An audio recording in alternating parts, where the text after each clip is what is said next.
शिव पुराण दूसरा अध्याय।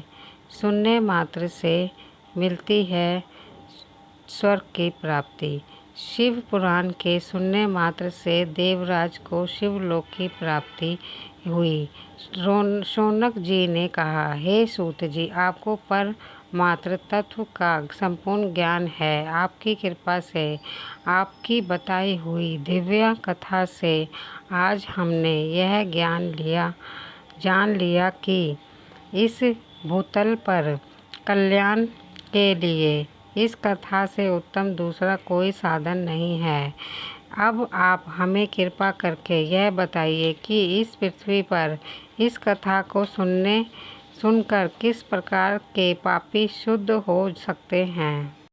सूत जी बोले, हे मुनि, इस पुराण के पठन अथवा ज्ञान से अवश्य ही पापी, दुराचारी और काम क्रोध में डूबे रहने वाले लोग शुद्ध हो सकते हैं। कुछ प्राचीन इतिहास का वर्णन मुनियों ने कुछ इस प्रकार से दिया है, जिसके श्रवण या पठन से पापी का संपूर्ण नाश हो जाता है।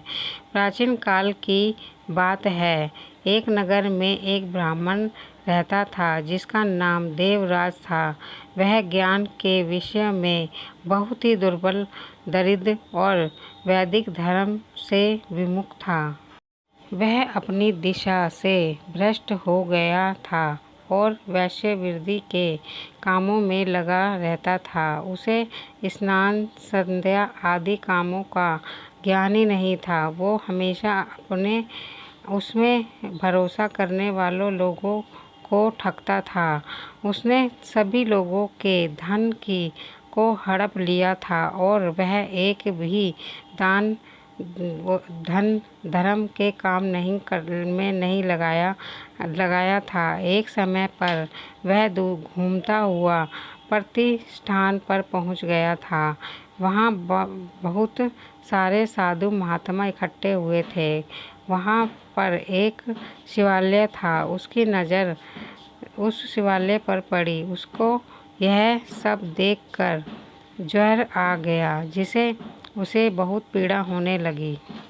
इस शिवालय में एक ब्राह्मण शिव पुराण कथा कर रहा था। तब वो ज्वर में पड़ा हुआ ब्राह्मण भी उसे निरंतर सुन रहा था। एक महीने के बाद वह ज्वर से अत्यंत पीड़ित होने लगा और फिर चल बसा। यमराज के दूत आकर उसे बलपूर्वक पाशों से बांधकर ले गए। तभी वहां पर भगवान शिव के पारदर्शी गण शिवलोक से आ पहुँचे।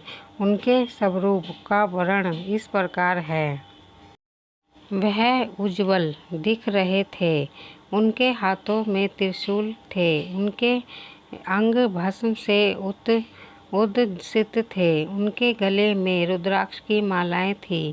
वह लोग अत्यंत क्रोध के साथ यमपुरी में गए और यमराज के दूतों को खूब मारा और धमकाया और उस देवराज को उनके चंगुल से छुड़वाकर अपने अद्भुत विमान में बिठाकर कैलाश पर जाने लगे।